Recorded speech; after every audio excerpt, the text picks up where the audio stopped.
Your reading of the ruling. This is my position now, and I'm going to Yes. go slowly. Yeah. There is a law called the Crown Proceedings Act, which tells you what you must do when you're taking an action against a member of the Crown. Now, the Crown is wide. It is the legislature who passed the law. It's part of the Crown because it's Her Majesty's Parliament. Don't forget, Miss Llewellyn is a servant of the Crown, so that the opposition took an action, a constitutional action, against the Crown. And there's a law that says, listen, you can't get an injunction and orders forcing the Crown to do anything, but you can get a declaration, right? So this is what Paul Well got, a declaration. But the convention is, when the court makes a declaration, the Crown will follow it, respect it, and follow it. And the Crown, again, you said the Crown is the legislature. The Crown is the legislature because that means the members of Parliament. The members of Parliament represent the Crown. And Miss Llewellyn is also a servant of the Crown. It's a public office. Yes. It's a public office. And remember, she's also one of the King's lawyers. So she right under the Crown. She's King's counsel. That choke you. That one choke you. That one choke, my brother. When it comes to haunt her now. So therefore, that stay that Mr. Chuck is talking about, that is against that convention.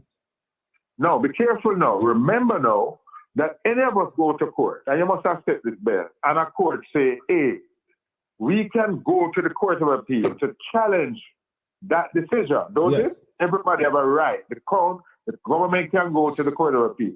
But sometimes you have a right also to go to the Court of Appeal and say, listen, we want you to stay what that court has said. Put it on hold until you deal with this appeal. So yes, the Crown, the government can go to the Court of Appeal on Monday morning and ask that what the Constitutional Court said, put it on hold. Put a stay on it until you decide it finally. And that's normal. I mean, that must be justice. Say, Colin, you don't want the court to say something, and you can't challenge it. Yeah, you can't challenge it. And sometimes you have to put a stop on it until the Court of Appeal decides. That's normal. Because human beings can make errors, eh? That's right. Good, you got it. So what is happening now, my view is that she ought not to go back to work until and unless the court grants a stay. So you can apply to the Court of Appeal Monday morning. From stay. What if they don't give, so they have to give you a ruling Monday morning whether you get the stay or not? Well, usually when you apply for a stay, the court usually moves fast. And the court is ready to hear this because the business of the public, the national interest, this is a matter of great public importance. Good. So the Court of Appeal will put aside all it's doing, that's how it behaves, and it will deal with this matter in the earliest possible time. Trust me. You don't see how them set down cartel matter to be considered. The day after the Privy Council order reached the Court of Appeal, they made an order for the matter to go to court. So the court is very efficient.